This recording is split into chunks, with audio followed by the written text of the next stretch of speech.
I'm just kind of angry with myself for even getting in the car. Tonight, exactly 5 weeks after a crash that killed 2 teenagers and critically injured a Washington County deputy, we're hearing from one of the young men who survived.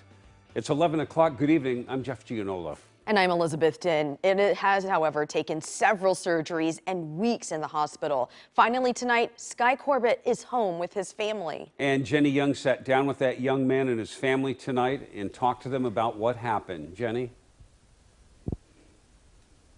Jeff, Liz, Sky, he obviously missed a lot of school because of this, but he says today his teachers reached out to him and they had an event at school. He was able to go and see his classmates and chat with his teachers, and he said that really meant a lot to him.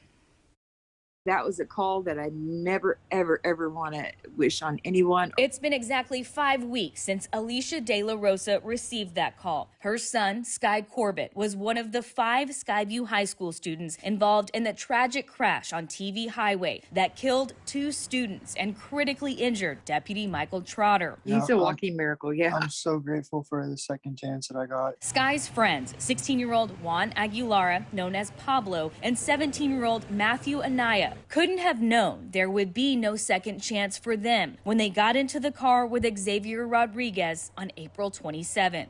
I have so many memories with them, and it's just hard. I can't make any more. Investigators say 18-year-old Rodriguez was drinking and driving. According to court documents, officers on the scene saw cans of the alcoholic drink Four Loko and said the odor of alcohol permeated from the vehicle. I've heard from the detective that he was all over the road, and he couldn't even stay in lanes, and he was... Sky says he and Rodriguez weren't close friends but knew each other from school. Rodriguez was the only teenager in the group that had a driver's license. Sky tells me he knows they were hanging out in Portland before the crash, but only has these 2 memories of the entire night. I just remember we were heading home, and then I don't remember anything else besides helicopter noises. He woke up a week and a half later in the hospital, where he stayed for 17 days before being released. His friend, James Thompson, who also survived the crash, is also out of the hospital. We've been talking about going to counseling together and getting things worked out, because it's been pretty hard,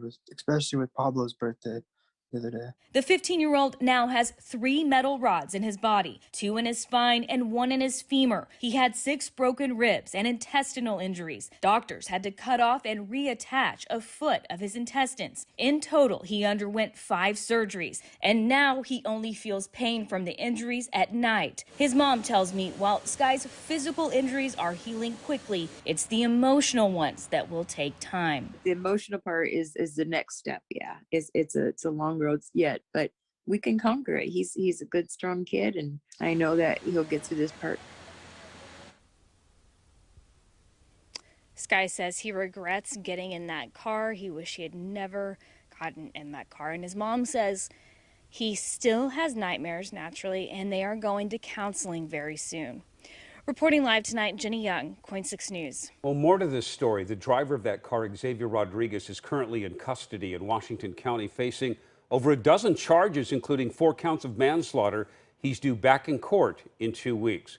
You can find our past coverage of this accident with more details on the case right now at KOIN.com.